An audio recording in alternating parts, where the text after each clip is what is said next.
Everyone thinks that off-grid life is pure freedom. Wide open spaces, no neighbors, total independence.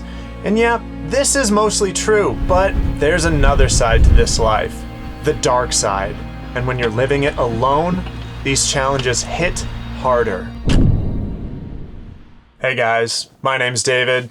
This is my buddy Sweetie, and this is Fate Unbound, and thanks for watching. Summer is officially over, and here in the Pacific Northwest, the entire last week has been gloomy, rainy, and cold. So Sweetie and I haven't really been able to get out and explore, and so I've kind of got cabin fever. And it's got me thinking about the side of this life that looms behind the idealized Instagram pictures and the romanticized videos that a lot of people will put out about this lifestyle. Weather and nature challenges are very real. Mother Nature runs the show out here. Summer heat will drain your energy. Winter nights can be brutally cold. Storm winds shake the RV, and the clouds steal the solar input away from your solar panels and slowly drain your batteries. And you hear every sound at night. Coyote call in the distance, footprints you think you hear just outside your camper.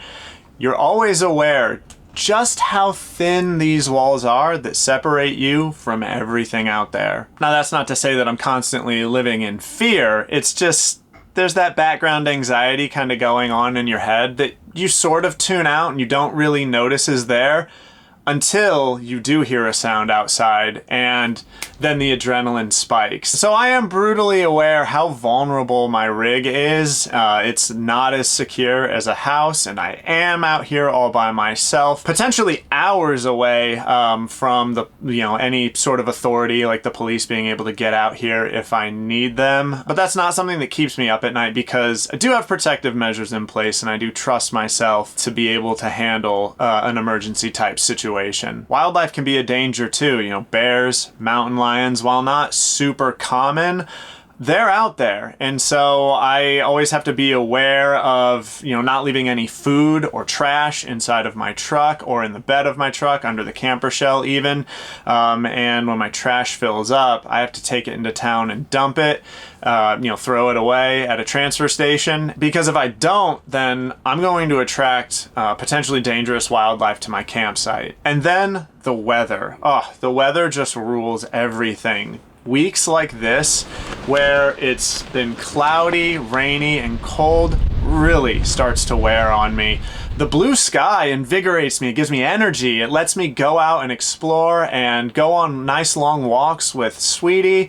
But when it's like this, I just feel cooped up, and I can handle a day or two, 3 days is fine, but we're got like 5 days in a row now, and I am getting cabin fever because I live in such a small space. This is only 180 square feet at most, and so it's way smaller than even the smallest studio apartment. High winds will shake my travel trailer. I do have stabilizers on all four corners, but they only do so much, and that rocking at night wakes me up too, and it's difficult to fall back asleep. And I do need to travel with the weather, which is actually really nice. Going wherever it's sunny and 75, yeah, I love that about this lifestyle, but it stinks when you need to stay in a place for whatever reason, waiting on a package, need to get some healthcare stuff figured out, visiting family, any of those random things that are going to lock you down in a spot for a period of time.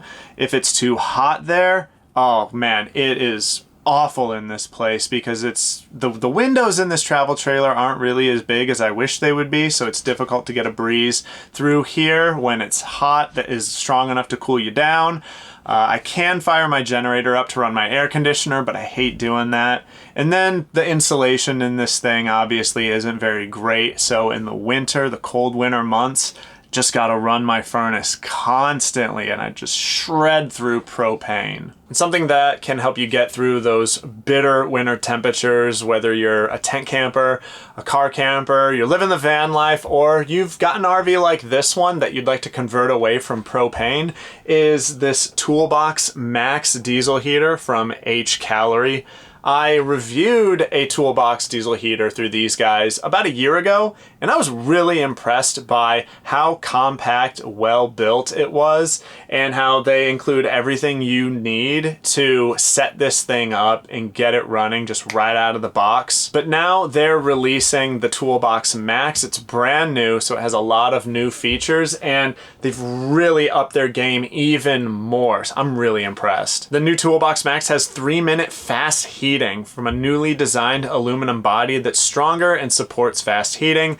And its newly designed combustion chamber structure increases fuel efficiency by 36%, which is amazing. The big thing about diesel heaters is that diesel fuel has about 50% more energy. I should say it's about 50% more energy dense than propane. A gallon of diesel fuel has about 130 some odd thousand BTUs, whereas a gallon of propane has about 90,000 BTUs. And so by burning diesel fuel, you're burning way less fuel to heat a space than if you were burning propane. And in many parts of the country, diesel fuel and propane have comparable prices. And so having a 36% more efficient combustion chamber when you're using an already way more efficient fuel is awesome. And with a 7.5 liter extra large fuel tank that is 50% bigger than traditional diesel heaters, you get an incredible 62.5 hours of continuous runtime on a single tank. And it comes with a remote that allows you to control the diesel heater remotely, but it also has a temperature port on top and a carbon monoxide port on bottom. And so if you set this in whatever location of your rig or your tent or your camper, whatever that you want to maintain the set temperature at, this will monitor the temperature. It'll act as your thermostat and also a carbon monoxide detector where you need it to be. And this new design has a sealed weather resistant housing, so you can feel confident that it'll run properly even if it's raining or snowing or if it's really humid outside. And thankfully it has very quiet operation and a silent fuel pump. So if you guys are looking to heat your camping adventures with diesel, then I highly recommend you check out what H-Calorie has to offer. They're doing some really cool things in the diesel heating space. So if you go through the link in the video description below and use promo code FTUB20 off at checkout, you can save 20%. And that is some pretty significant savings for an awesome portable diesel heater. And then there's breakdowns and emergencies.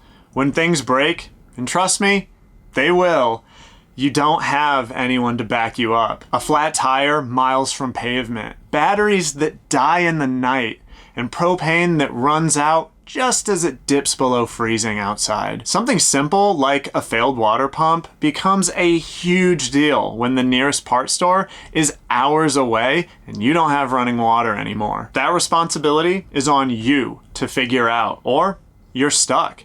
And that can be really stressful when you're alone. Now, don't get me wrong, guys. The challenges of being self-reliant is something I truly love about this lifestyle. I love that I make my own electricity through solar, and I really enjoy all of the resource management that is absolutely necessary with this kind of life. And I gain a lot of pride through learning about a new system on my rig when it fails, and then fixing it myself, knowing that the next time it happens, or if it happens to one of my friends, I know what to do. But that's not to say that there isn't some background anxiety about things breaking or failing or there being an emergency, especially a medical one, when I'm out here all alone. Thankfully, I've never had to deal with a medical emergency for myself, but I have had them happen with my pets. Typically, I'm minimum an hour from the nearest emergency vet, sometimes well over 2 hours, which has happened in the past. There's a 2-hour drive to the nearest emergency vet, and it's just scary sometimes when things like that happen and you're hours away from medical attention. And then there's the daily and the logistical struggles that a lot of people just don't think about. You'll see the highlights online, but you don't see the daily grind as often. Hauling water, managing waste, rationing power. Planning every trip to the store, because it's not just 5 minutes away, and planning everything else you can possibly do and need to do while you're in town, because it's a long trip there, so you really need to take full advantage of it. And even internet. sometimes you're just completely cut off. You're in a cellular dead zone, or there's too much obstructions for your Starlink to get a good signal. I won't lie, sometimes being completely cut off from the internet actually kind of nice and gives your mental and emotional side some time to just decompress. But that also means you're completely cut off from the rest of the world in case of an emergency. And it just makes, doing work like this a lot more difficult. Managing waste is a big deal. Thankfully, I have 75 gallons of gray water storage and I have a composting toilet. So my waste, how I can deal with waste in here makes me a lot more flexible. But for a lot of others, especially those living van life, waste is a big deal. Don't have a lot of space for extra wastewater, which is going to mean more trips into town, and not a lot of extra space for garbage, which again, more trips into town. And something I think a lot of people might not fully understand the mental load of is finding the next campsite. Every 2 weeks I have to move. And so I'm always having to figure out, where am I going next? Which sure is fun. It's exciting. I get, I get to search for another cool, awesome campsite, but also it can be really stressful when you really can't find something in the area that you were hoping to go to, or when you get there, it wasn't what you expected and you have to, overnight at a truck stop or something while you search for the next campsite. Decision fatigue is something that a lot of people don't talk about. Where do you want to go next? I don't know. I have the whole country to decide from. And so, I have to figure out where I'm going next and maybe where I might want to go after that. And it's just all these decisions that need to be made. And yeah, it really does take a toll and give you some fatigue. And then finally, the last one, and probably the worst one, is loneliness, isolation, and boredom. Living off grid by yourself means going days or even weeks with no human contact. No neighbors, no friends down the street, no bar where everybody knows your name. It's just you and your thoughts. And some days, that quiet is peaceful and rejuvenating. Other days, it's heavy. You have to figure out how to keep your mind strong and how to stay connected somehow.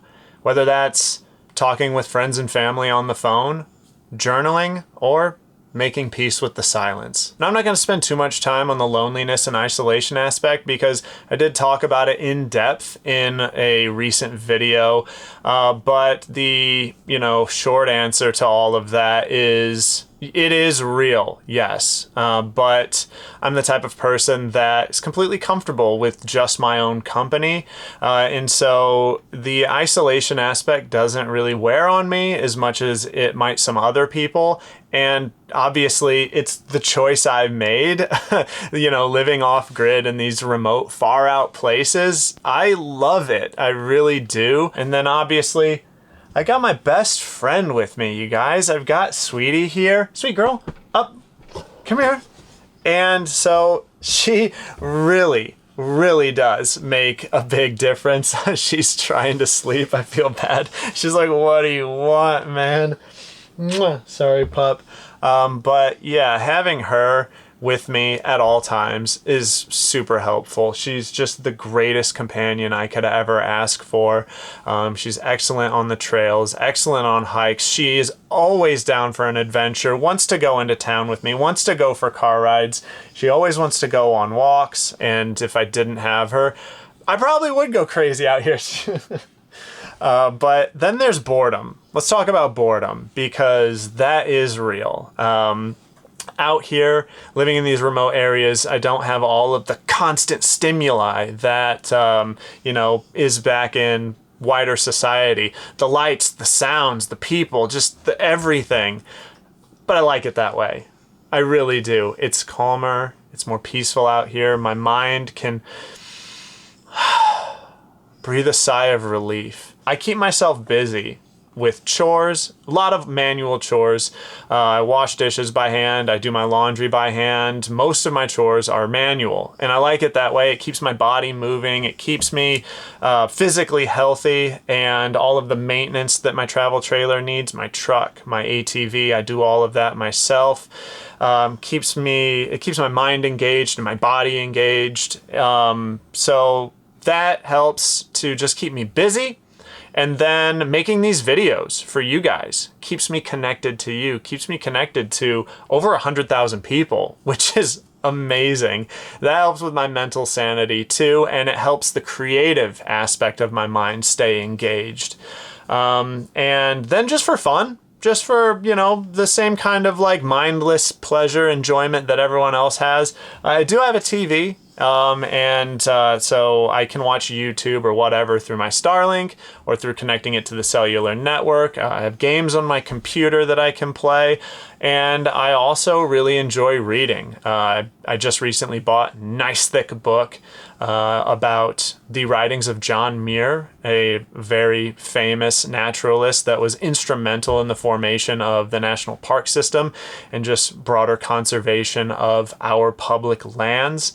And so I gain a lot of inspiration through reading books like that. That's basically how I try to combat boredom. Doesn't always work. Sometimes I still get really bored, but boredom is kind of a good thing. It's your mind telling you that there's more to do. There's something else you could be doing.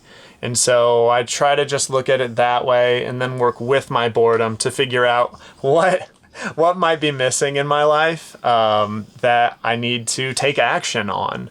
But yeah, guys, that's basically the dark side of living this off-grid, remote, constant travel RV lifestyle. If this is the first video you've ever seen of mine, don't get the wrong idea. I know I'm talking about a lot of negative aspects, but I still choose this life. The dark side is real, but so is the freedom, the peace, and the connection to nature that comes with it. Living off-grid isn't for everyone, but for me, the rewards greatly outweigh the struggles. But if you enjoyed the video and you'd like to buy me a drink, you can go through that QR code, and I'll also put a link to that in the video description below. Or if you'd like to support the channel in ways that don't cost you anything, then you could subscribe for more videos like this and videos of my travels with my buddy here. You could like the video, or you could tell a friend about it. Word of mouth really helps me too. But that's it for this video, guys. Again, my name's David. This is Sweetie. This is Fate Unbound, and we'll see you guys in the next one. Bye. Well, you can say bye better than that. Woof. Good girl. There you go. See you guys.